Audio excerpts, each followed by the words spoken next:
Você está no podcast Duas Saídas, seja bem-vindo, seja bem-vinda. Eu sou o Fábio Toledo e a gente começando aqui mais uma iniciativa, né, do Duas Saídas, justamente trazendo o podcast, esse modelo tradicional já, né, para você curtir ouvindo a minha voz e também a voz de Lucas Guanais para falar de NBB, Guanais. É isso aí, galera, uma nova iniciativa aqui no nosso canal, nosso broadcast Duas Saídas, porque esse ano, Fábio, é o ano do podcast. Assim como foi 2022, 2021 e desde 2010 vivemos sucessivos anos do podcast. Então, para nos atualizarmos, estamos aí. Exatamente, né? Estamos atualizados mais uma vez. E o assunto hoje é a NBB ou o NBB, Guanais? Pelo amor de Deus, já me dá um frio na espinha isso. O NBB, o Novo Basquete Brasil. E o pior é que tem gente que faz o campeonato acontecer e que fala a NBB também. Eu sei que a NBA é forte, mas espera aí, gente. Vamos com calma, né? Cada uma na sua. O NBB é o assunto, então, e vamos nessa, né? No nosso podcast, nossa primeira edição do podcast, até como algo que a gente havia pensado, né? Até pensando justamente no especial que a gente fez com os vídeos, falando de todas as equipes do NBB, a gente tinha ali uma ideia, né? De se alguma atualização surgir das equipes, a gente falaria, né, mais pra frente, né, que sabe, num vídeo ou mesmo no podcast, né, que já era uma ideia nossa, né, de fazer durante a temporada. Dá aquele leve disclaimer, porque vai que tem alguém desembarcando aqui conhecendo Duas Saídas pelo podcast. Seja bem-vindo, seja bem-vinda. Exatamente, nós somos o Duas Saídas, somos um canal, um podcast, uma página no Twitter, no Instagram, o que você preferir. O que importa é, falamos de basquete nacional. Somos oriundos, o Duas Saídas é um produto derivado de uma outra a iniciativa que tivemos anos atrás, que falava de vários esportes. O Duas Saídas é como se fosse um braço disso, focado em basquete, voltado apenas para a bola laranja, especializado no que acontece aqui dentro do Brasil e com brasileiros ao redor do mundo. No último mês do YouTube, nós fizemos um baita especial sobre as 19 equipes que disputam o NBB 2023-24, foi quase 5 horas de conteúdo, né, Fábio? Uhum. E agora a gente vai falar dessas atualizações, porque a gente começou a lançar esses vídeos quase um mês atrás. De lá para cá, alguns times já nos fizeram o favor de mudar algumas coisas muito importantes. Então a gente vai dar aquela atualizada agora. Pois é, eu acho que o principal deles se chama Bauru Basquete, né, Guanais? Exatamente. A gente tinha até feito... Foi o primeiro vídeo, inclusive, né, do especial. E algumas coisas aconteceram depois disso. A principal delas, simplesmente, mudança de técnico. O Guerrinha, que estava como treinador, agora deu lugar ao Paulo Jaú. Guerrinha segue no projeto, né, Guanais? Mas o Jaú é o técnico e também o time anunciou o Martim Cabreira, né, armador argentino, para reforçar a equipe já a partir do próximo mês, né, do NBB. Exatamente, né? O Guerrinha é um dos caras mais identificados, ou mais identificado com o projeto do Bauru Basquete, foi fundamental para a recriação do time lá em 2006, 2007, 2008, naqueles anos iniciais, mas cansou, né? Realmente isso, cansou. Ele tem uma trajetória muito longa como técnico, era o treinador com mais partidas na história do NBB, mas precisa de um tempo para descansar, precisou aliviar um pouco o estresse, e não vai mais assumir o comando técnico do Bauru Basquete, agora está em funções administrativas, no seu lugar entrou o assistente, e para ser sincero para você, Fábio, eu até acho que uma mudança positiva para todos os lados, né? O Guerrinha consegue espairecer um pouco, consegue desestressar, o Bauru Basquete pega alguém motivado, atualizado, querendo retomar um espaço no NBB, no basquete profissional, porque o Jaú não estava nesse cenário já nessa temporada, então é bom para todo mundo. Bauru Basquete começou a temporada ganhando as 2 primeiras partidas, né, em casa, ganhou do São Paulo e depois ganhou do Paulistano. Paulistano, exatamente. Então, 2 boas vitórias para o Bauru Basquete já largar nesse campeonato. O time está motivado, já está bem diferente do que a gente via no Campeonato Paulista. Então, foi uma mudança boa para todo mundo. Até porque o Guerrinha, no dia seguinte da coletiva de imprensa que anunciou essa troca, ele estava 3 horas da tarde pescando, Fábio, numa terça-feira. Então, ele tá felizaço também. A coletiva foi na segunda, a estreia foi na terça. E eu estava no ginásio, né? E o Guerrinha chegou ali por volta de uns 5 minutos antes do jogo começar, né? Uns 10. Eu acho que o Guerrinha há muito tempo não chegava tão tarde, né? Num jogo, né? Tá acostumado a chegar horas ali antes, né? Aí dessa vez, agora fora da função como técnico, né? Tava ali chegando junto com o público, né? Para acompanhar o jogo. E o Guerrinha também vai buscar, né? Na função atual, né, agora do Guerrinha é justamente a de auxiliar ali no desenvolvimento, né, da categoria de base do Bauru Basquete novamente, que tem um projeto também com outro clube aqui de Bauru, de onde eu estou falando, inclusive. Como você havia destacado também, né, o Paulo Jaú entrou bem, né, e acho que até os jogadores abraçaram a ideia do Jaú pelos ocorridos, né, durante a semana, né, o fato dele assumir recente, também no jogo da estreia acabou perdendo a mãe, né? Então isso garantiu uma maior união do grupo ainda, né, dentro da ideia do Jaú, e com isso também vieram 2 grandes vitórias também para o Bauru Basquete, né? Contra o Paulistano, campeão paulista na semana anterior, né? E o São Paulo, que foi o vice-campeão do NBB na temporada passada, né? E isso animou demais também, né, a torcida em Bauru. Vamos dar sequência, vamos falar agora do Bauru também, o Jean, né, que outro jogador que a gente tinha até falado, né, mas o Jean não ficou, né, Guanés, nem chegou a jogar no Bauru Basquete. Exato, né, o Bauru contratou 2 jovens aí para o NBB, pro início do NBB, o Jean e o Maciel. O Jean armador, passou ali por São José, São Paulo, Franca também, mas não deu certo ali, ele chegou e já saiu, nem chegou a chegar direito, nem chegou a chegar, é ótimo, né? Já o Maciel jogou, a gente já tinha falado dele, e tá jogando bem.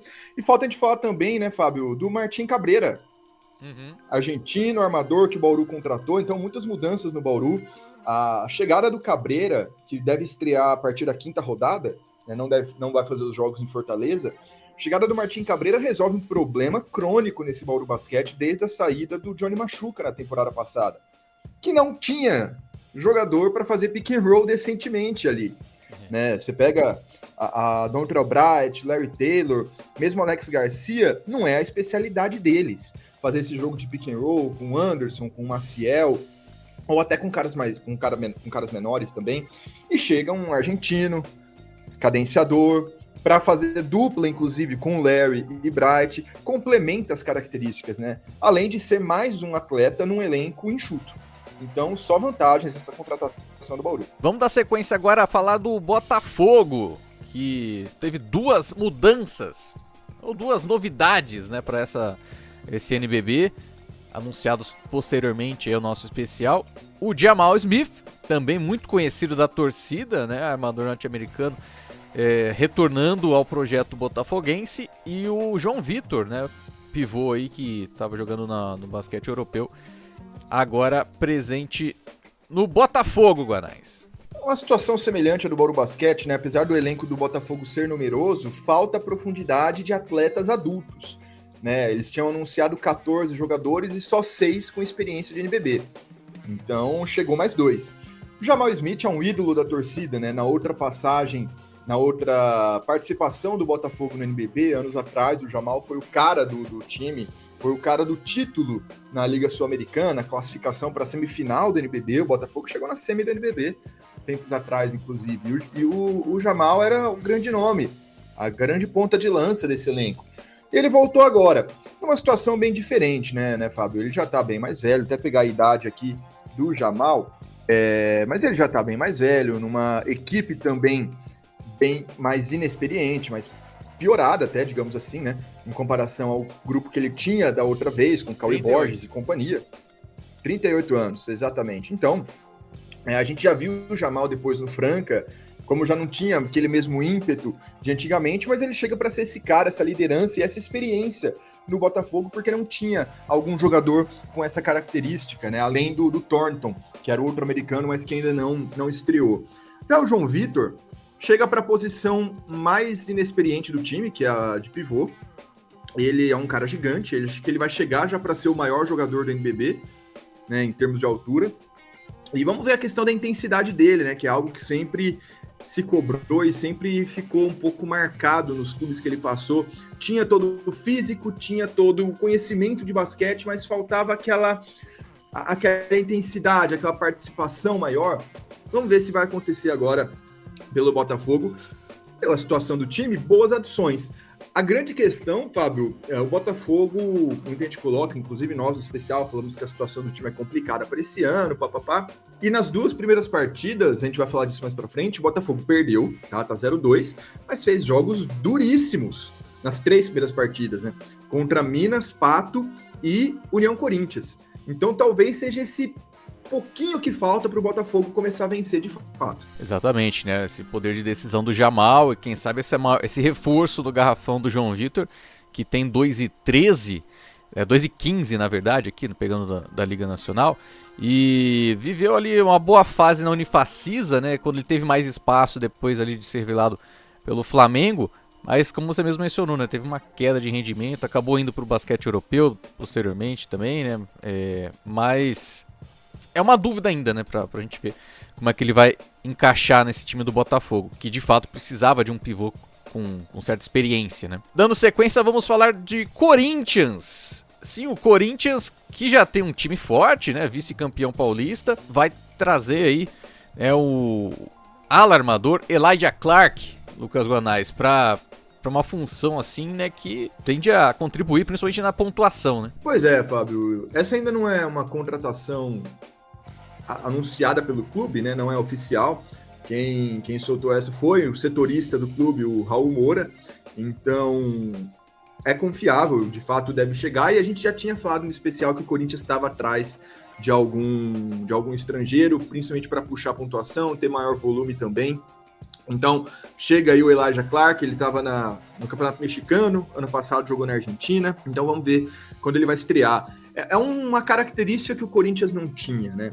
Porque com Elinho, Cauê Borges, a Léo Demétrio, você tem ali vários caras de pontuação, mas nenhum de tanto volume, nenhum que cria tanto o próprio arremesso. Tá? Léo Demétrio, por exemplo, principalmente no perímetro, um monstro, 44% no chute de 3 pontos nos 2 primeiros jogos. Mas a maior parte é catch and shoot, é catch and pop, é pick and pop.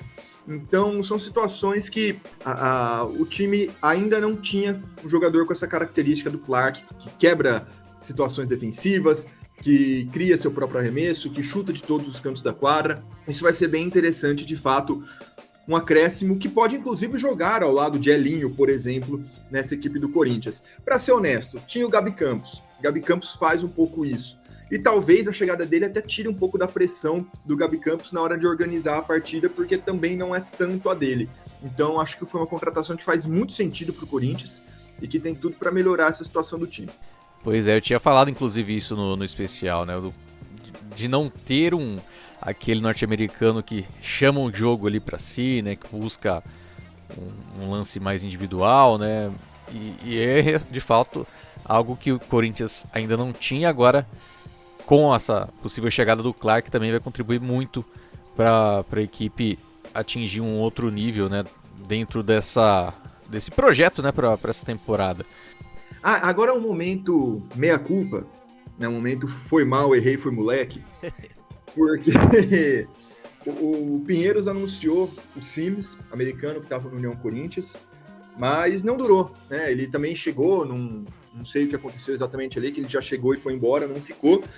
Eu sabia disso, mas na hora de gravar e de postar a arte do Pinheiros, eu simplesmente não tirei essa parte dos nossos conteúdos. Eu sabia, mas simplesmente deu uma pane ali na minha cabeça e eu falei, é o Sims no Pinheiros. Então, desconsiderem tudo, ele não tá no time e foi mal. Não tem muito o que dizer. Foi parecido com o que eu fiz com o Cauê Borges no Corinthians, que eu fiz o roteiro, né, do que eu ia falar do Corinthians. Aí eu resolvi mudar na hora o roteiro E a parte do Cauê eu acabei esquecendo de falar. E simplesmente o Cauê tá sendo o principal jogador do Corinthians, né, no campeonato, junto com o Léo Demétrio. Mas, enfim, Acontece. tem dessas. E pra encerrar esse bloco de atualizações, acho que não tem outra a não ser falar de Marquinhos do Vasco. Rapaz, Marquinhos, quem diria, né? Quem acostumou a ver basquete com o NBB, o Marquinhos brilhando com a camisa do Flamengo muitos e muitos anos, toma esse tapa aí. Agora o Marquinhos vai vestir a camisa do Vasco. A verdade é que o Marquinhos, depois que saiu do São Paulo, foi para o Uruguai, né? Foi jogar no Biguá. Eu nem sei se ele chegou a jogar de fato, né? Ele treinou lá um tempo e rescindiu o contrato 2 semanas depois e veio para o Vasco, que é um time chato, é um time aguerrido, é um time encrencado de enfrentar, e que agora ganhou o Tri-MVP, jogador com mais prêmios de MVP da história do NBB, um grande reforço, claro, já com mais idade, a intensidade não é a mesma, mas a gente viu ano passado o que ele fez levando o São Paulo para a final. É um cara que dá um outro patamar, né, para qualquer equipe, como você mesmo mencionou, né, um time que tem essa ideia, né, ser um time trabalhador, e que agora tem um cara que carrega a bola também no momento decisivo. Faltava esse cara, né? Esse cara da decisão, esse cara da última bola, porque os jogadores lá do Vasco não têm essa característica ou o aproveitamento necessário para quando a situação aperta muito, né? Então, esse cara da confiança, de fato, o Marquinhos chega para destruir. De fato, sobe o Vasco de patamar. No meu Power Ranking, eu já subi o Vasco para 6º, 7º lugar ali do NBB com a chegada do Marquinhos. Ele é desses caras que, de fato, por si só, já mudam, já dão muitas vitórias pro time. Você simplesmente não recusa o Marquinhos. Você tem ideia, tem encaixe, tem idade, tem não sei o quê. Cara, o Marquinhos está no mercado. Ele quer voltar pro Rio de Janeiro. Você simplesmente não fala não.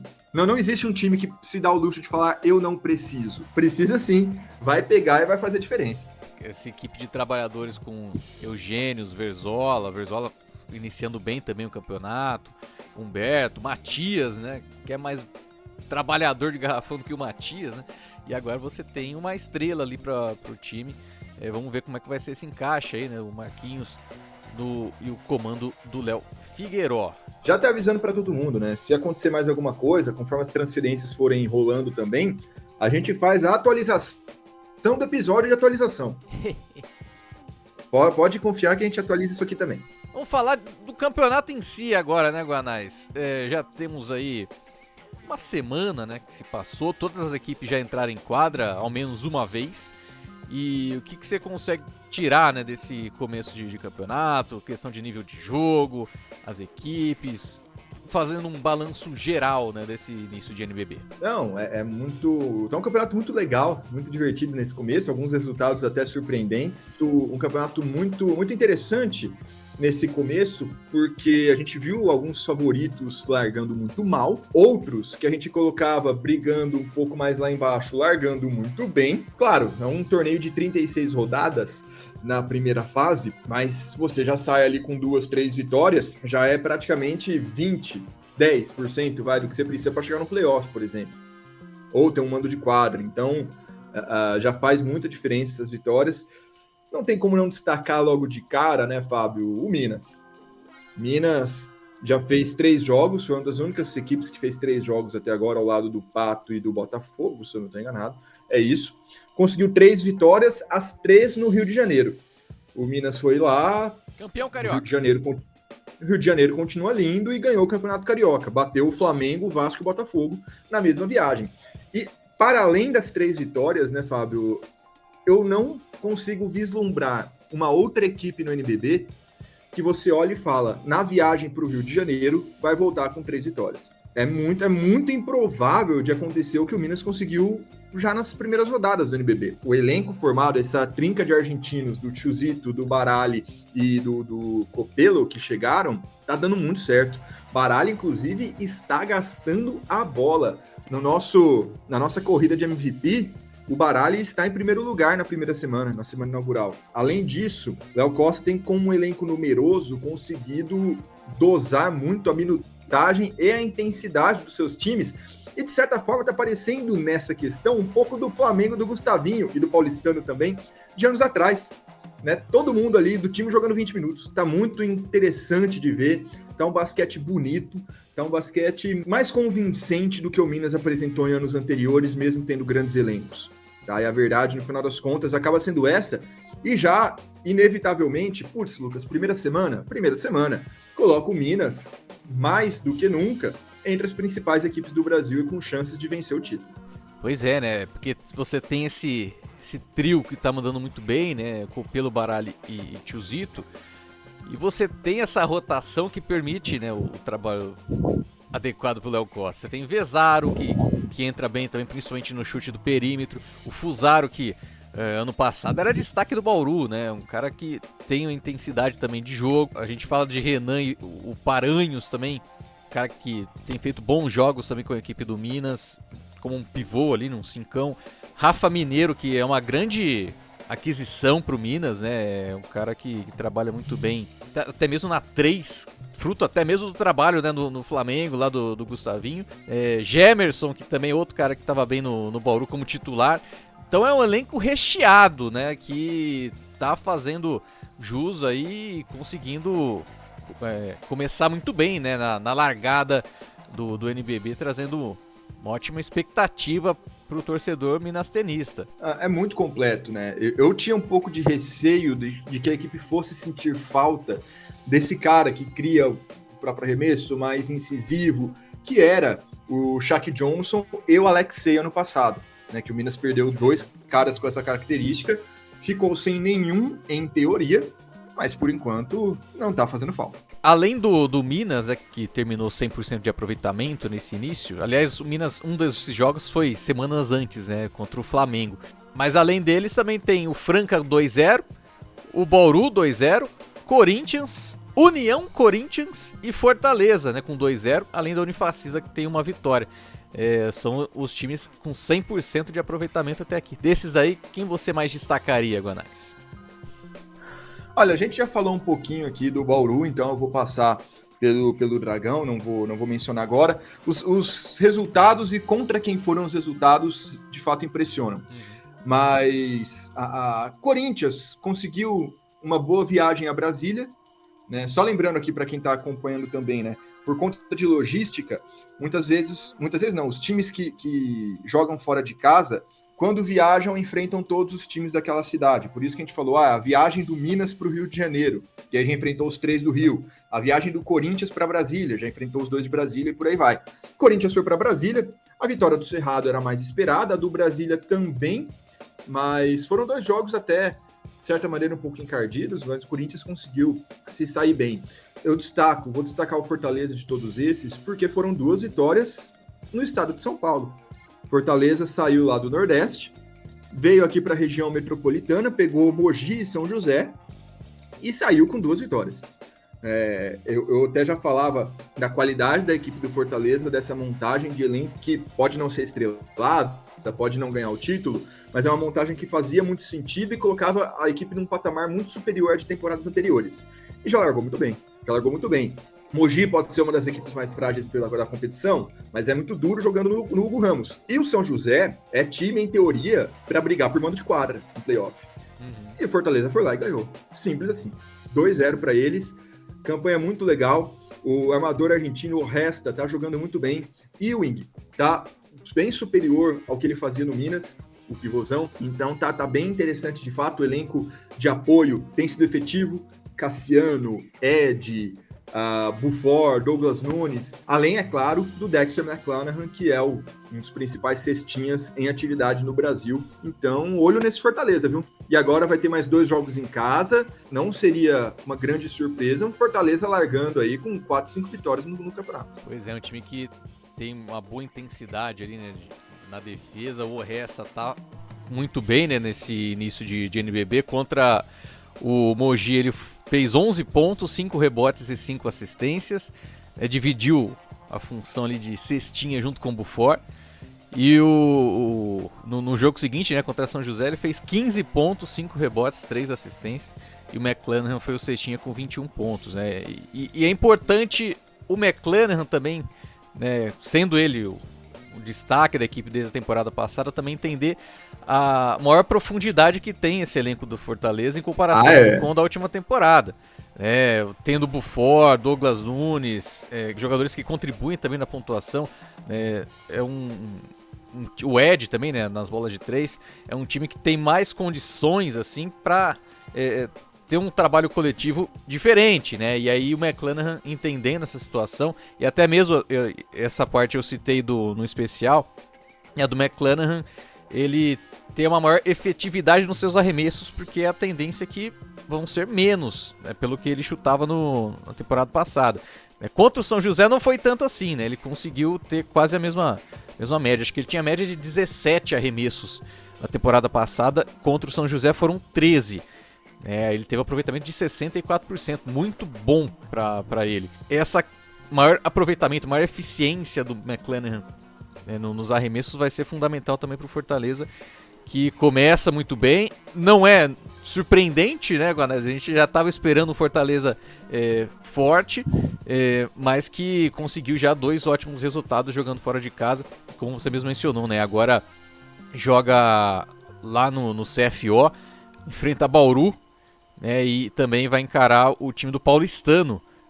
Não, mas aí já é em São Paulo. Aí já vai ser fora de casa, né? É um jogo só lá no CFO. E volta para São Paulo. Eu não entendi muito bem isso, né? Mas enfim, o time do Fortaleza vai ter esse jogo importante, né? Contra outro time invicto aí, o Bauru Basquete, lá em Fortaleza. Algum dos dois vai sair 3-0. Né? São duas equipes que não se colocavam entre os primeiros, né? Então vai ser muito, muito importante essa partida para ambos, de fato. O União Corinthians também, acho que vale um destaque, né, Fábio?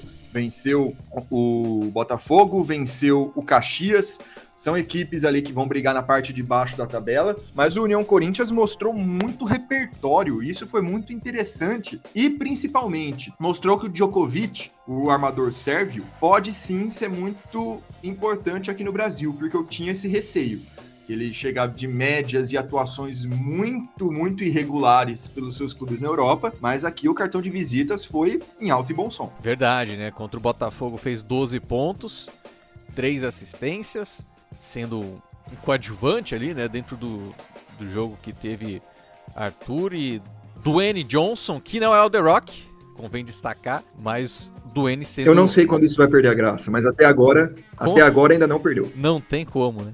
E depois, no jogo contra o Caxias, o Djokovic teve 14 pontos, 7 assistências, também sendo outro cara contribuindo bastante. E é um time que também está se destacando, né, por esse desempenho coletivo, né, da equipe, né? O Kendall também teve um bom jogo contra o Caxias, o Johnson, o Malaquias também tendo seu espaço, né? O JJ também, o Jamison Jr., outro cara que também está aproveitando o espaço. É um time que realmente, eu acho que desses que estão invictos até agora, é o que está me surpreendendo mais, assim, em termos de desempenho, né, que está mostrando até aqui. O Arthur Costa também, né, que chegou ali do Rio Claro, ala armador, que ele sempre puxou muito a pontuação no Rio Claro, principalmente nas categorias de base, e está sendo utilizado pelo Rodrigo da Silva, no União Corinthians, também como criador de jogadas. A gente viu um certo sofrimento dele nisso no começo, e talvez leve um tempo de adaptação, talvez custe alguns minutos e eventualmente ter algumas partidas, mas tem o Djokovic ali de backup para dar essa força quando a situação com ele não estiver funcionando. De qualquer maneira, ele já foi um dos destaques também na segunda vitória do Único.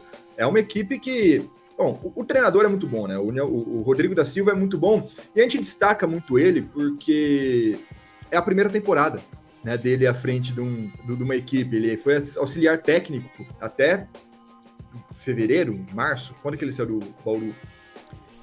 Não, junho. Ele saiu em junho do Bauru. Ele era auxiliar técnico até outro dia, por passagem por várias equipes. E aí ganha a chance no União Corinthians e mostrando que sim, ele consegue dar capacidade, dar profundidade e dar repertório. O União Corinthians mostrou muitas situações de jogo, muitas jogadas que as equipes geralmente levam semanas para pôr em prática. E o União Corinthians aí logo nos primeiros jogos, nas primeiras rodadas, já fazendo um trabalho muito legal, de fato, com o Rodrigo. Assim, saiu bem, saiu de 2-0, é importante. Acredito que vai ser difícil sustentar, até porque seus adversários, né, foram Caxias e Botafogo, equipes que vão ficar na segunda metade da tabela, mas importante para o União Corinthians essa partida. E a gente falou já de um jogo importante da semana, esse Fortaleza e Bauru Basquete, vamos ter, ou já temos, dependendo de quando for ao ar, né, o nosso primeiro podcast, União Corinthians e Vasco da Gama também, né? Jogo bem interessante acontecendo no ar, não. Infelizmente sem transmissão, né? Mas um jogo interessante de se acompanhar, pelo menos pro torcedor lá de Santa Cruz do Sul. É o único jogo da semana sem transmissão. A Liga, ela deixou algumas janelas, mas argumenta que os clubes ainda estão se organizando para fazer algumas transmissões próprias e que a porcentagem de jogos transmitidos, que já está bem alta, a gente tem que assumir, deve aumentar conforme o campeonato rolar. Vamos aguardar. Né? Não tem muito que comentário a ser feito além de vamos aguardar. Outro time que está invicto, tá com 2-0 na verdade, né? Eu fui enganado aqui pela classificação da Liga Nacional, mas tá com 2-0, Unifacisa, né? Que também venceu Mogi e São José, outro time aí que tá mantendo essa invencibilidade, e a tendência é que realmente, né, Guanais brigue lá em cima esse time da Facisa. Com Solana se destacando. Verdade, um grande elenco montado pela Unifacisa que aprendeu 2 temporadas atrás, 3 temporadas atrás, que fazer a reconstrução total não era o caminho. A Unifacisa chegou no NBB montando bons times, mas aí no final do ano desmontava, fazia tudo de novo, começava do zero. Quando começou a manter uma base, a equipe começou a evoluir. E praticamente todo o elenco da Facisa estava lá no último ano, ganhando as adições de Rachel, Solanas, Nesbit e Vitinho Lerche. E que adições, né? O time ganha muito corpo, ganha muita profundidade, ganha muita opção de formações mais altas, mais baixas, mais rápidas, mais cadenciadoras, mais físicas também. Então é um time que é um dos favoritos a pegar G4. Ele teve a mesma campanha do Fortaleza, né? Também, assim como a equipe do Ceará, veio para São Paulo enfrentar São José e Mogi e venceu as duas com mais tranquilidade que o Fortaleza, com uma diferença maior. De fato, Solanas foi um grande achado. Ele estava no San Martín da Argentina, se não me engano, e é um cara muito completo, que joga na 5, que defende a 5, muito importante para essa equipe. De fato, a Unifacisa que já contou também com a estreia do Gaskins, né, que jogou só o segundo jogo, é uma das grandes favoritas desse NBB. De fato, baita time, eu tô empolgado com a Unifacisa. Você está unifacizado? Eu tô, e a dupla, você falou dos Solanas, né, mas a dupla de armação com Vitinho Lerche e Corvalan tem dado muito certo, inclusive jogando junta. Não é um grande elenco em questão de números de atletas, né? Tem maiores nesse NBB, mas é muito, como eu disse, muito polivalente. Vários jogadores que fazem várias coisas, com exceção dos pivôs. Cara, quando você tem um Corvalan fazendo 12 pontos por jogo, um Solanas mandando 45% do perímetro, um Vitinho Lerche mandando 60% do perímetro, cara, como que você responde? O que você faz contra uma equipe dessa? Sabe, realmente vai dar muito trabalho essa Unifacisa. E eu vejo o Vitinho Lerche como um cara que tá se despontando aí para ser a maior evolução da temporada. Vamos acompanhar o restante aí para ver essa sequência da Unifacisa que tá começando muito bem, tá arrochando legal a Unifacisa. E no meio da tabela, Guanais, a gente vê, por exemplo, o time do Brasília, o time que demorou mais ali para montar, para apresentar o seu elenco, contratou estrangeiros que deu uma liga ali para a equipe nesse início de campeonato, e o time tá fazendo bons jogos, inclusive, né? Teve a derrota pro Corinthians, né? Mas já conseguiu a sua primeira vitória, ganhou e bem, né? Do Pinheiros. Tem uma galera legal nesse time do Brasil, hein? Tem, é uma equipe que depende bastante ali dos seus estrangeiros. Por enquanto, já estrearam o Thomas Cooper, que esse é craque, a gente já sabia, né? Muito tempo na Liga Argentina com destaque, sendo um dos maiores pontuadores da competição. E esse era a aposta mais segura do Brasília e esses 2 jogos já mostraram isso. O Alaeque, ou Alaque, não sei exatamente qual é a pronúncia dele, até peço Christian. perdão por isso. O Christian, ele tem recurso também. Mas vamos ver a evolução da temporada, porque ele é um cara que também precisa da bola na mão. E você tem o Thomas Cooper com essa característica já. Então, imagino eu que Thomas Cooper, numa hierarquia dentro do time, viria acima do outro, do Christian. Então, vamos ver como vai se desenrolar essa dinâmica aí do Dedé Barbosa ao longo da temporada, porque recurso ele tem, já mostrou que pode ser um bom pontuador, mas vai ter que entender talvez um pouco mais o seu espaço. E o Brasil ainda tem o Criswell, né, o pivôzão, esse já mais físico, mais parrudão mesmo, que ainda não estreou. E o Brasília precisa muito, porque ali nos pivôs a situação é um pouco complicada, bem mais escassa. Você tem Tom, você tem Belair, um pouco menos gente e pessoas mais inexperientes também. Embora eu veja muito potencial no Belair, mas tem que ir com calma. E é importante alguém que segure um pouco as pontas ali. O que me chama muita atenção é o volume e a confiança dada para o Dalacqua nessas primeiras partidas do Brasília. É um jovem ali, estava no Osasco, já com passagens pelo Corinthians também. Começou bem, assim, começou com volume, começou com confiança. Vamos ver como que vai se desenrolar isso também. Paulo Lourenço, outro que começou destruindo. Na pontuação, inclusive, coisa que não é a dele. Né? Isso que chama bastante atenção também, né, Fábio? Paulo Lourenço sempre foi um cara muito defensor, matava suas bolinhas ali de 3 pontos, um 3&D de grupo, que se destacava realmente. Os principais atributos eram defensivos, não ofensivos. Toma aí, 16 pontos de média nos 2 primeiros jogos. Eu tô vendo esse Brasília, o Dedé tá dando muita confiança, né, pra esses jogadores. O próprio Belair mesmo já tá tendo essa rodagem, né, o Dalacqua, Paulo Lourenço, são caras que estão aproveitando muito, vejo eu, esse espaço e confiança que o Dedé Barbosa tá dando, né, pra equipe. Vamos ver como vai ser essa sequência do Brasília, até trazendo jogos futuros aí, por exemplo, tem um jogo contra o Pato fora de casa, é um jogo interessante para pro Brasília engatar, né, uma segunda vitória, né, construir uma sequência de bons resultados. E lá também no meio da tabela, é até difícil falar no meio da tabela, sendo que temos 3 jogos até aqui. Mas a gente vê Vasco e Flamengo, né, empatados ali com uma vitória e uma derrota. O Flamengo teve a derrota pro Minas, né, lá no pré-estreia do NBB, Guanais. E depois acabou vencendo, né, o Pato. Foi também na pré-estreia, né, o Flamengo fez a pré-estreia do NBB e o Vasco com uma vitória e uma derrota também, né, com um jogo... 2 jogos, foi 2 jogos em casa, inclusive, né, venceu o Pato e foi derrotado pro Minas. Só o Flamengo adiantou tudo isso porque o time inteiro do Flamengo praticamente está no Pan-Americano e o Flamengo também disputou o amistoso com o Orlando Magic na NBA, lá em Orlando. E, enfim, depois, se vocês quiserem, um dia a gente fala desse amistoso, mas tomou lá uma vitória dura, uma derrota dura que a gente já esperava.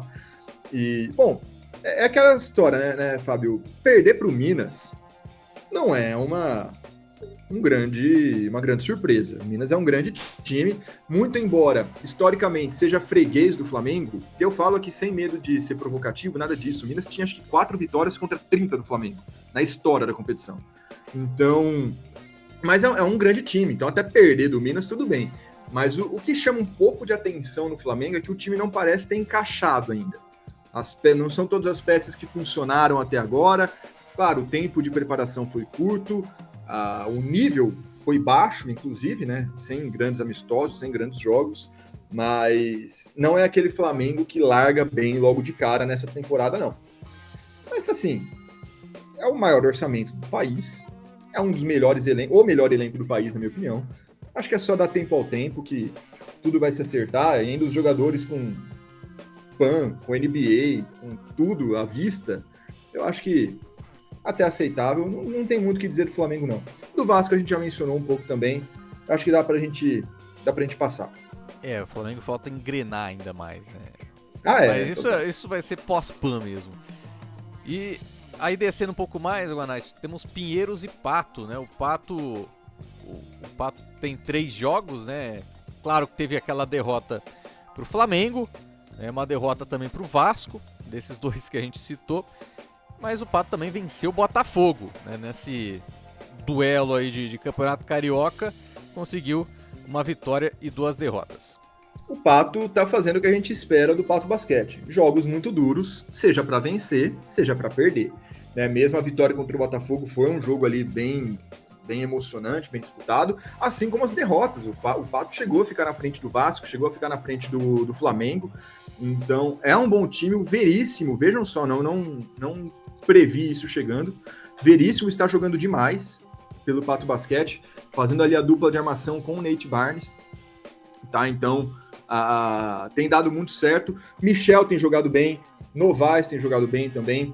Ainda falta estrear o Arthur Pecos, né, que vai dar um pouco mais de profundidade, defesa para esse elenco também. O que me chama a atenção no Pato, por enquanto, Fábio, é o baixo volume de pontos do Materan, né, que foi o grande nome na temporada passada do Pato nesse quesito, puxando ponto, sendo o cestinha do time. E, por enquanto, aproveitamento bem baixo. Até tá com volume, mas ainda assim abaixo do Barnes, está chutando menos que o Michel também. Ele é o terceiro em volume aí desse Pato Basquete. Mas me chama a atenção, média de 7 pontos em 3 jogos, né? Ele produz mais que isso. O Pato precisa que ele produza mais que isso. Então, vai ter aí agora, assim, alguns jogos em casa, depois dessa viagem para o Rio de Janeiro. O venezuelano precisa entrar mais no pique. O Pato vai enfrentar Cerrado, vai enfrentar Brasília e depois volta para São Paulo, né? Vai para São Paulo pegar São José na outra semana. Então, contra Cerrado e Brasília, precisa de mais. Precisa de ter mais Materan em quadra. Talvez com a volta do Arthur Pecos, divisão de responsabilidades, etc., isso ajude um pouco, mas ficou devendo um pouquinho nesse começo. E, claro, a equipe do Jesse Leite é sempre uma equipe muito combativa, muito difícil de se enfrentar. Não à toa o Jesse Leite virou técnico da seleção sub-17 para os próximos campeonatos. E eu tenho uma expectativa legal no Pato. Uma equipe que vai pegar playoff sem grandes dificuldades, a meu ver. Vai ser legal esses jogos contra as equipes do Cerrado, do Distrito Federal, né, contra Cerrado e Brasília, porque são times que, teoricamente, estão na mesma faixa de tabela que o Pato. Acredito que, tendo o encaixe também do Arthur Pecos, né, o time consiga também ter o outro nome, né? Porque vendo até os jogos que o Pato disputou no Interligas, né, esse encaixe que tinha, né, o Arthur Pecos com o Barnes, e aí você tinha também o Veríssimo sendo um cara que poderia apresentar um basquete bom também a partir do seu lance individual, de criação de jogadas também. No Interligas não deu para ver tanto isso, mas você via, né, que era um jogador que tinha essa condição, junto com o do Sommer também, expectativa para ele crescer, né, nessa temporada. O Novaes foi um dos principais nomes também no Interligas e de fato o que eu tinha até mencionado no especial, a importância dos coadjuvantes nesse time vai ser importante, né, para auxiliar essa questão do Pecos, Barnes e Novaes, que eu via como os principais jogadores. Você tem o Veríssimo indo muito bem, o Michel também se apresentando para jogo, né?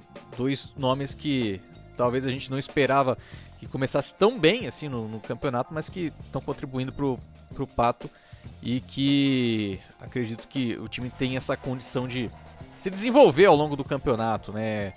Já conseguiu uma grande vitória contra o Botafogo. Claro que Flamengo e Vasco, né, são 2 equipes também que estão num bom nível, principalmente o Flamengo, né, lá em cima.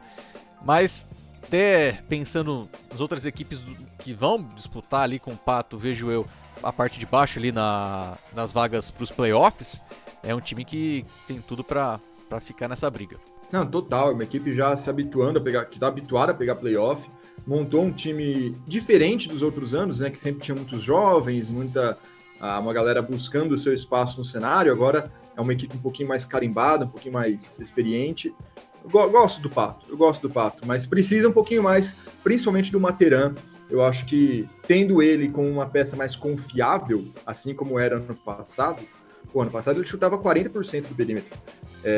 Eu acho que tem tudo para deslanchar e se manter ali no meião da tabela, até 12º, 13º, dá pra gente imaginar o Pato. E aí depois do Pato, ninguém mais venceu, hein? Mogi, São José, Cerrado, Caxias, São Paulo, Botafogo e Paulistano.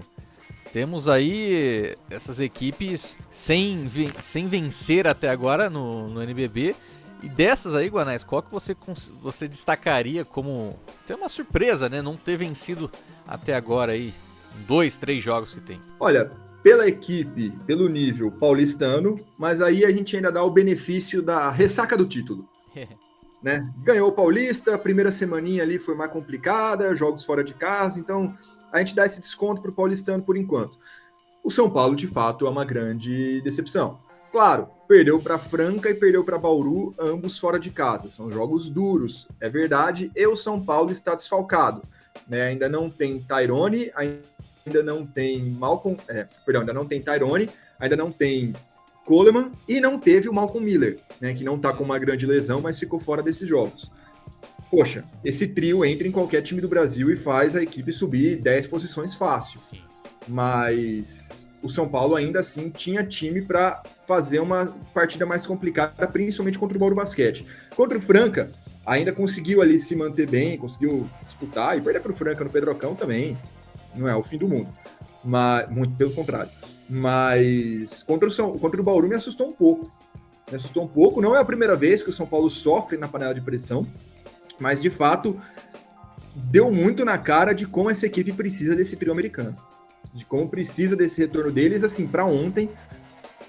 Malcolm Miller, principalmente, né, que é o mais saudável desses três no momento, mas precisa desses caras, precisa de profundidade de elenco, precisa de quem puxa pontuação, precisa de tudo esse São Paulo, porque foi um início bem, bem complicado. Vou até pegar a sequência do time agora. Joga contra o Paulistano, aí algum deles vai desencantar essa semana, depois só na outra semana contra o Fortaleza. Então tem tempo de treino, tem tempo aí para encaixar direito esse time, porque não foi um bom início, tanto em resultado quanto em desempenho. E desses dois eu destacaria negativamente aí, principalmente o Paulistano. Porque os dois perderam para Franca e Bauru, né? Só que o Paulistano, a maneira como perdeu para Franca, 89-50, já deixou um pouco amarga a situação ali para a equipe. E eu fui o repórter do jogo Bauru e Paulistano, e eu senti um pouco dessa pressão do Paulistano se recuperar depois da derrota pela maneira como foi para Franca. O próprio Demetrios, não estava muito contente, né, com a situação, e o Paulistano criou um jogo para vencer Bauru, teve vantagem, construiu a vantagem, ótimo desempenho, por exemplo, do Kevin Crescenzi, mas aí na reta final o Bauru cresceu, conseguiu, mesmo com um time menor, marcar os altos jogadores do Paulistano, e isso resultou, né, na recuperação ali e virada do Bauru Basquete. Em mais uma derrota que o Paulistano sentiu. Teve jogador que não quis falar, que realmente estavam sentindo que foi mais um balde de água fria, né, nesse início de NBB. Essa volta a São Paulo agora, né, porque o Paulistano vai encarar o São Paulo, depois tem Fortaleza e Unifacisa também jogando em casa, e ainda tem mais pra frente ali confrontos contra Pinheiros e Corinthians. Então é uma sequência de jogos na capital paulista, e aí é uma possibilidade pro paulistano se recuperar, né, e afastar de vez aí um fantasma, né, de uma má fase depois do Campeonato Paulista, que foi muito comemorado, né, para as bandas ali do Antônio Prado Júnior. Mas então repetir o desempenho pós-título quase nunca acontece. Pelo menos o paulistano já parece estar muito incomodado com isso, já é um caminho, já é um começo. Mas como eu disse, as derrotas, também perder para Franca e Bauru no interior paulista não é o fim do mundo. Paulistano, eu dou esse desconto. E para Mogi e São José? Mogi vai ter dificuldade esse ano, né? Não contou com o Lacerda contra a Unifacisa, é uma das equipes mais frágeis do NBB, mas não pode desperdiçar jogos em que tem o controle, ou que tem a vantagem, pelo menos. Contra o Fortaleza, Mogi tomou virada no finalzinho, sabe? Então tinha chance de vencer. quando você tá numa situação mais crítica, e já se sabe desde o início da competição que o Mogi tá num patamar abaixo, você não pode desperdiçar esses jogos, ainda mais dentro de casa. Então, uma derrota dura pro Mogi. Depois contra a Unifacisa, a diferença é muito grande, tudo bem, mas contra o Fortaleza não podia ter perdido. Mérito do Fortaleza? Mérito do Fortaleza, claro. Mas não podia ter perdido. O Mogi tinha o controle do jogo, boa parte, tinha a liderança, boa parte da partida. Não dava para isso acontecer. Já o São José, eu esperava mais, embora eu também dê o benefício do desfalque. Né? O São José está sem o Leal, São José está sem o... Quem mais o São José está sem? Acho que é o Douglas. Tá sem o Douglas. Então falta gente para o São José ainda. Claro, Figueiredo tá abaixo. Tá? Não tá rendendo o que a gente esperava dele. A Chouro tá puxando bem, sendo um alvo na defesa, mas tá puxando bem. Renato Carbonari tá sendo o cara do time, mas ainda é um elenco muito curto. A gente vê, 1, 2, 3, 4, 5, 6, 8 jogadores entraram em quadra apenas pelo São José. Então é muito pouco. Não dá para você cobrar muito o time numa situação dessa. O elenco já é curto, tá com 2 grandes desfalques. Muito complicado, de fato, a situação para o São José. Quando todo mundo voltar, o time vai precisar engrenar. Não é nem que talvez engrene, o time vai precisar para sair dessa situação. Porque com um elenco limitado em número de atletas mesmo, a equipe perde fôlego no final, a equipe fica previsível. Então, a Águia precisa urgentemente do retorno desses jogadores, mas isso só deve acontecer no mês de dezembro. E você falou, né, dos desfalques Douglas e Leal. Sem o Douglas e sem o Leal, o São José fica só com 2 pivôs, né? Renato e Arthur Bernardi. Isso sobrecarrega o time, né? Aí o Léo Lema, que é um ala, que também tem altura, né, faz um pouco essa função também. Mas principalmente o Leal foi um nome muito importante para a equipe na rotação no Campeonato Paulista. E agora, com esse desfalque, né, perde um nome importante, justamente nessa sequência, né, dentro do jogo, né, e isso também sobrecarrega Arthur, Renato, que não são jogadores jovens, né, embora o Renato tenha iniciado muito bem esse NBB também, né, uma sequência, desde a edição passada ele vem muito bem, mas que, de fato, quando você não tem esses outros nomes aí para auxiliar na rotação, o time acaba sofrendo, ainda mais com equipes aí que... O Fortaleza, por exemplo, é um time que tende a brigar ali no mesmo patamar que o São José. Unifacisa, acredito que acima, né? Então é um cenário que com os desfalques fica mais difícil, né, a situação.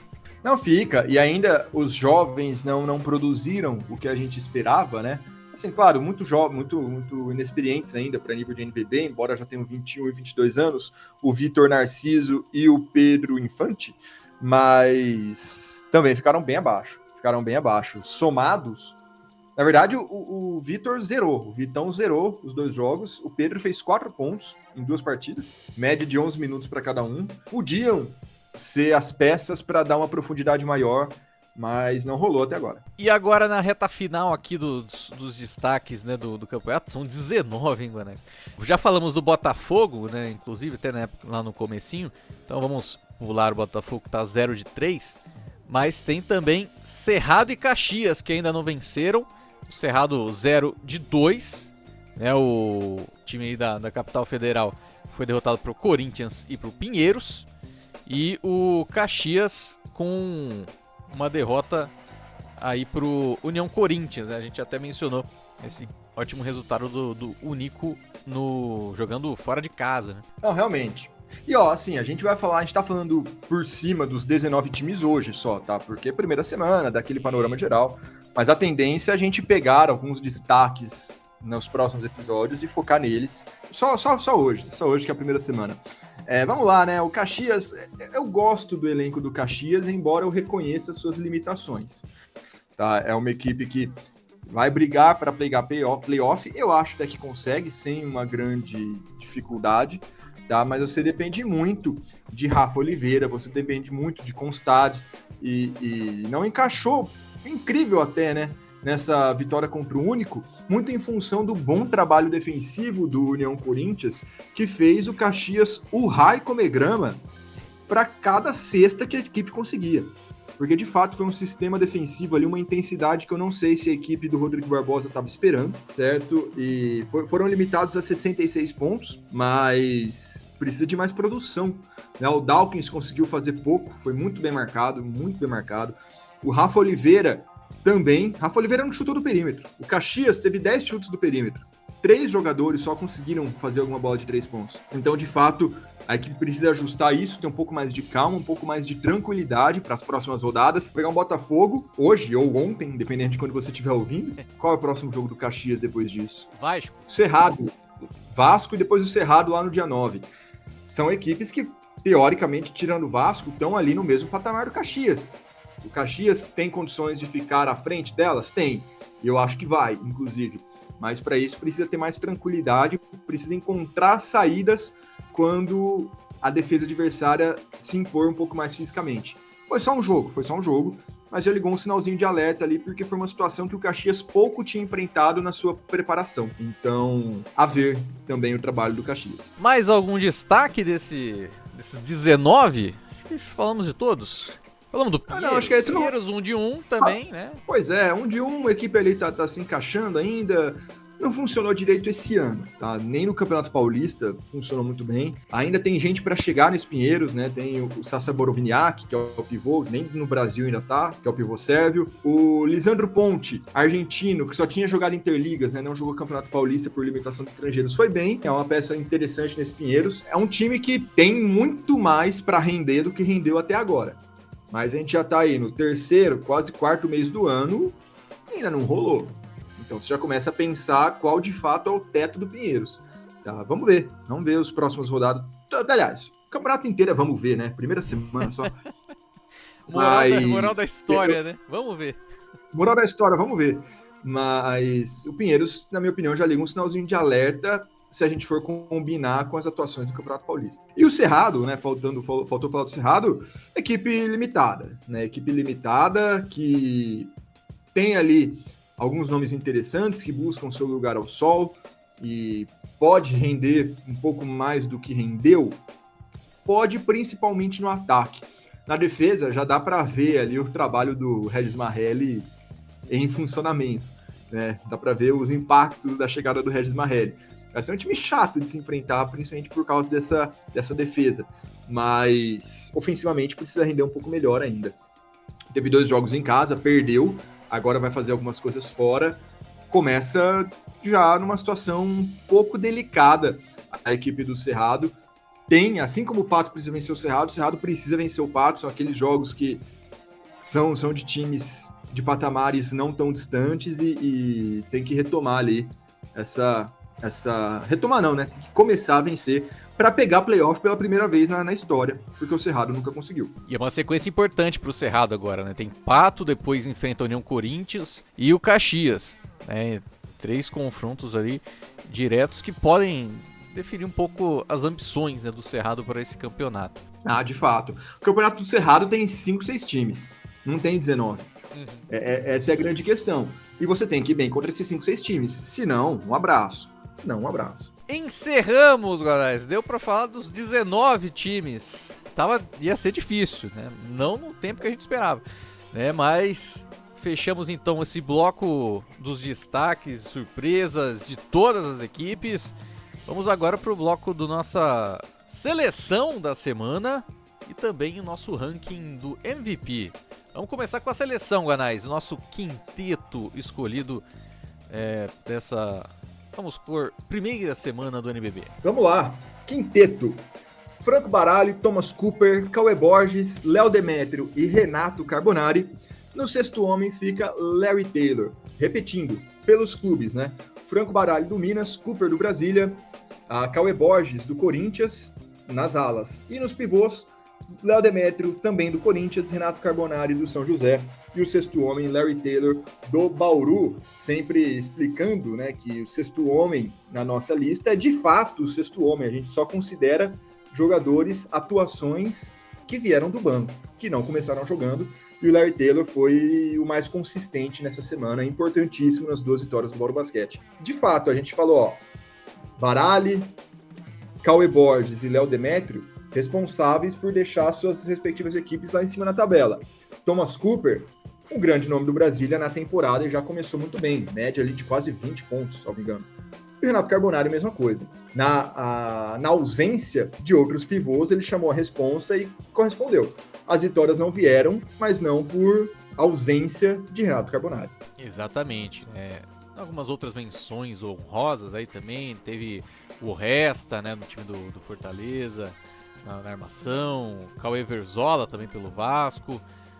Nas alas, vamos citar novamente Dwayne Johnson, pela piada e também pelo bom jogo que tem feito. Dos pivôs ali também, o Lucas Dias, como sempre, né? Nome importante da equipe do César Franca. Márcio também. Márcio também. Essa dupla, inclusive, vai brilhar, ao meu ver, aí nessa temporada. E como você já tinha mencionado, né? O desempenho do Larry foi surpreendente até, né? Porque a gente vê nas últimas temporadas, né? O Larry teve uma queda de rendimento. E aí chega 2022, 2023, o cara com 43 anos começa, na estreia, faz 22 pontos. Né? E mão calibrada, inclusive, né? no perímetro. Não, é aquilo, né? Virou a casa dos 40, o aproveitamento caiu, a minutagem caiu, você já começa a pensar que, talvez foi bom enquanto durou. Aí ele fala, não. não, tamo aí ainda. De fato, saindo do banco, sem aquela grande explosão ainda, mas Larry Taylor, o grande sexto homem dessa primeira rodada. Vamos para a corrida do MVP? Bora lá! Vamos lá, começando então no 10º lugar. O 10º é o Cauê Verzola, do Vasco. No 9º lugar, Lucas Dias, do César Franca. Em 8º, Veríssimo, do Pato. 7º, Márcio, do César Franca. 6º, Renato Carbonari, do São José. 5º, Alex Garcia, do Bauru. 4º, Cooper, do Brasília. 3º, Léo Demétrio, do Corinthians. 2º, Cauê Borges, do Corinthians. E como já tivemos spoiler nessa gravação, primeiro lugar para Baralli, do Minas. É isso aí. A primeira semana é sempre muito complicado, né? Você traçar uma corrida para MVP, mas a gente tem o costume de fazer isso desde o começo, justamente para mostrar essa comparação. Então, você pode até falar, fulano ou ciclano não tá entre os 10 melhores jogadores do Brasil. Pode até não tá, mas na primeira semana jogou muito, tá? Então, é sempre muito legal fazer isso desde o começo para a gente acompanhar a evolução dos jogadores. Destaco, dentre esses, que foi o único que a gente não mencionou, eu acho, ao longo de toda a gravação, Cauê Verzola, que quase fez um triplo-duplo na partida pelo Vasco. Começou muito bem, eu gosto bastante do basquete do Cauê Verzola. É até curioso, porque é difícil ele ter números, né? Ele não é um cara de tantos números, assim, ao longo de toda a sua carreira, né? Ele já tem 35 anos, e nessa temporada ele já largou na partida contra o Pato, na vitória contra o Pato, ele fez 9 pontos, 9 rebotes, 11 assistências e 4 roubos. Quase um triplo-duplo com 4 roubos ali ainda. Um começo muito legal do Cauê Verzola, muito impactante. É o cara da armação do Vasco, é o cara da organização do Vasco, pelo menos até o Marquinhos chegar. Começou muito bem, os demais a gente já tinha passado por eles, acho que a gente não precisa se alongar muito não. E é isso, destaque final agora, né, do Lucas Guanais, com o que você espera nessa próxima semana, o seu jogo mais importante aí pra acompanhar. Nossa senhora, peraí que eu tenho que pegar a tabela de novo, porque eu sempre esqueço até onde vai a próxima semana, né? A gente faz nossas análises aqui, gente, vão sempre até os jogos de sábado, tá? Domingo nunca tem jogo e segunda saem nossas análises e os nossos rankings. Então tem que ser os jogos até do dia 5 de novembro. Lembrando que é uma rodada em que a gente não vai ver Franca, Flamengo e nem Minas, tá? Porque a tabela foi feita de maneira com que esses times não jogassem agora por conta dos desfalques que essas três equipes têm em função do Pan-Americano, tá? Então, se a gente considerar que são os 3 favoritos da NBB, nenhum dos favoritos, né, entre aspas, vai jogar nessa temporada. Mas tem muito confronto ali de equipes em patamares semelhantes. Eu destaco, Fábio, Bauru e Fortaleza e Paulistano e São Paulo. Pelos mesmos motivos, com sinais opostos. Se é que dá pra gente colocar assim. Né? Quem ganhar de Fortaleza e Bauru, como eu já disse, vai largar com 3-0. Quem perder de Paulistano em São Paulo vai largar com 0-3. Complicado, vai chamar atenção também. E no final de semana tem um clássico, né? Botafogo e Vasco. Sempre interessante ver como vai ser essa dinâmica lá no Rio de Janeiro, com o retorno das duas equipes. Mas são esses 3 jogos que eu acho que mais chamaria atenção. Acompanho o relator. Eu ia destacar esse Botafogo e Vasco também. Clássico dos times que estão voltando, né, pro NBB. Beleza, Guanais. A gente espera então na próxima semana mais uma edição do nosso podcast do Duas Saídas falando do NBB. O NBB, o Novo Basquete Brasil. Quem ficou até agora também, já nos siga nas redes sociais, Twitter, principalmente Twitter, mas Instagram também. E, é claro, o nosso canal no YouTube, com análise sobre os mais variados temas relacionados ao basquete brasileiro. A semana passada saíram algumas análises bem legais por lá também. No Twitter, a gente fez um guia de como comprar seu uniforme do NBB, falamos com as 19 equipes. Então tem um guia lá para você comprar o uniforme de todos os times. Se você tiver dinheiro, o Natal tá chegando aí. Meu aniversário é dia 12, então manda aqui para mim um também. E é isso aí, Fábio. Isso aí. Se você também quiser mandar um recado, né, manda mensagem pra gente. Aí a gente lê aqui também, né, no nosso podcast, né? Manda sua pergunta, manda presente também, né? A gente tá aceitando. E é isso, pessoal. Agradeço demais aí por você ter acompanhado essa primeira edição do podcast Duas Saídas. Voltamos na semana que vem. Forte abraço e falou!